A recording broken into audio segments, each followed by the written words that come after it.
Theresa May announced her latest Brexit timetable as she arrived in Egypt for a summit with Arab and European leaders. The meaningful vote she's promised MPs won't now happen till just over 2 weeks before the UK is scheduled to leave the EU. We won't be bringing a meaningful vote back this week, but that will happen by the 12th of March. And we still have it within our grasp to leave the European Union with a deal on the 29th of March. So Parliament gets to decide on Theresa May's deal by the 12th of March latest. But just a day later, on the 13th, Remain MPs want a delay vote. Some suggest May's played her hand well here, because it could force hardline Tory Brexiteers to support whatever she puts before them and avoid that risk of postponement. Just 16 days before we're meant to leave. Who will blink first? As for her cabinet, Mrs May claims it's in fact united, despite threats from 3 senior ministers this week to side with backbench MPs who want more time. What the government is doing collectively, and the cabinet are coming together to work for a deal. We want to leave the European Union on the 29th of March with a deal. Morning, Mr Watson. Labour said running down the clock for the key Brexit vote was reckless and an admission of failure. But they're reeling too, after their own week of infighting. The Deputy Leader, Tom Watson, warning Jeremy Corbyn their party is now in crisis. And there could be more defections if he can't prove Labour is a broad church.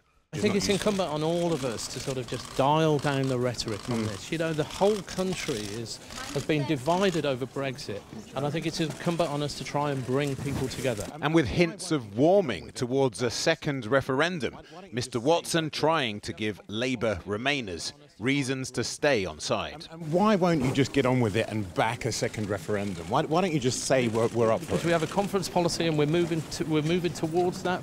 Despite the lack of a meaningful vote, this is still likely to be a significant week for Parliament, with a series of votes and amendments that could pave the way for a Brexit delay, or force a second referendum, as the price for MPs backing whatever improved withdrawal agreement Mrs May might end up negotiating with the EU. Kami Enzeram, Channel 4 News, Westminster. Well, it's not just Labour's MPs walking out of their party. Earlier, I spoke to former Labour leader of Brighton and Hove Council, Warren Morgan, who this week quit to throw his lot in with a newly formed independent group of MPs. Also joining me was Corbyn supporter Maya Goodfellow, who's dismissed the independents as a group supporting what she says is the moribund status quo. I began by asking Warren Morgan why he'd left the Labour Party.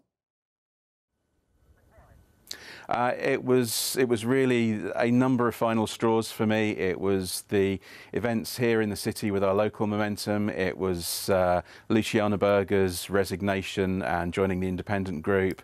It was the unresolved issues of anti-Semitism, and it was Labour's ongoing failure to lead on Brexit. And had you been heading towards the exit anyway, were you slowly falling out with the Labour Party? Yes, I mean, I have been really ever since the election of Jeremy Corbyn. I don't think he's the right person to lead the party. I don't think he's the right person to be Prime Minister. I think we did need a Labour government, but I think the Labour Party is now not in a fit state to form that government. So, Warren, you needed those Labour MPs to turn their backs on the party this week so that you yourself could find the courage to do the same thing. I was holding on. I'd hoped very much to continue as a Labour councillor here, supporting my colleagues with whom I was elected in 2015. But I think a number of things have happened recently. I was encouraged by members of the Jewish Labour movement to stay in and fight.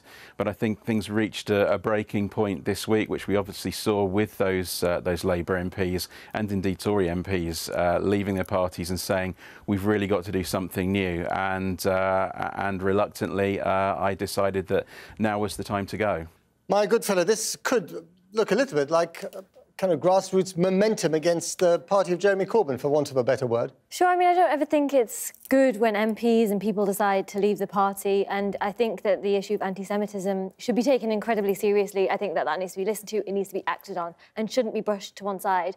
But I do question this idea that the independent group are going to be this new force in politics, and we'll see if they become a party. But if they do become a party, there are big questions about the policy agenda they will try to coalesce around. You have people in this grouping, like Anna Soubry, who still say they support conservative austerity economics, and you have people like Chris Leslie who are saying they don't support the 50p top rate of tax. Like, what are they going to offer people? That is not clear at the moment. But the fact that Warren Morgan, who was a member of the Labour Party for 27 years, served as a councillor for 12 of those years, has turned his back on his own party like this, surely that must give you reason for concern.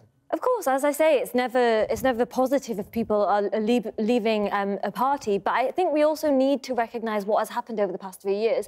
Huge, significant numbers of people have joined the Labour Party. They've reinvigorated politics under Jeremy Corbyn's economic agenda. What we saw at the last general election were policies that have not been suggested to the public for years by front-bench politicians, getting a lot of traction. Things like nationalisation, things like workers on boards. These kinds of things are what we need in an economy that is deeply unequal, and an economy that has been made more unequal by conservative austerity. And I think it's important to recognise that what this group are offering right now in terms of policy is very, very scant. Warren, you heard it there. You've launched a rebellion there.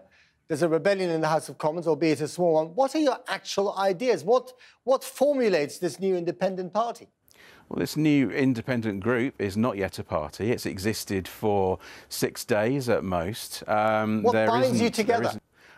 It's bound together by a desire to see Britain through the Brexit crisis, to stop Brexit, to provide a voice to a lot of people who say they're disenfranchised. Even here in Brighton, where you'd expect there to be support for Jeremy Corbyn, people are absolutely against him now over Brexit.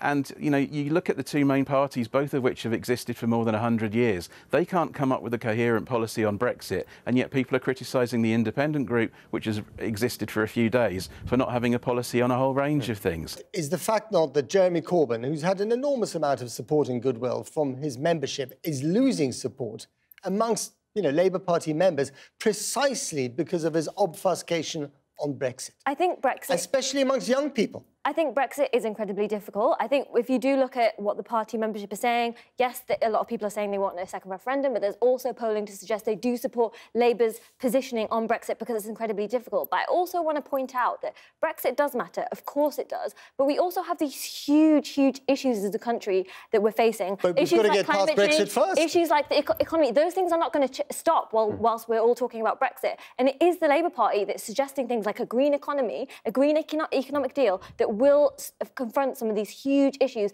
that we as a young generation are going to face. Warren, you seem to disagree with that. What's your point? I think there's a lack of understanding in the Labour Party that, we are going to crash out of Europe in 30 days with no deal. That, for the people that I represent, and I represent a very deprived ward here in Brighton and Hove, people are going to see their livelihoods damaged. They're going to see their NHS damaged. They're going to see their prospects damaged. They're going to see the future of their children damaged.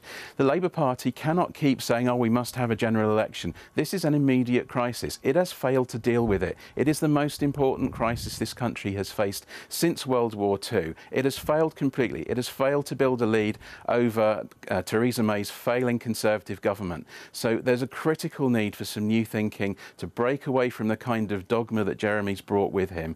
And I think the independent group has got to be our best hope for that in the most difficult of times, unless something happens in Parliament in the next couple of weeks. My good fellow, you have 20 seconds to persuade Warren Morgan to come back to the Labour Party. What would you say to him directly? I mean, I think it's really difficult if you have these significant policy differences with the Labour Party and the Labour leadership, and you think that you should be involved in a different political party, then I think that is... So you've given up on him? I haven't given up. I think it's for people to make their own decisions about what best way to make the arguments that they want to make, and everyone should have the right to do that in the way that they want to do it. So you're saying to him, good riddance? Not good riddance at all, no, but I think that we have to respect people's differences of opinion. OK. My good fellow, Warren Morgan, thank you very much indeed to both of you.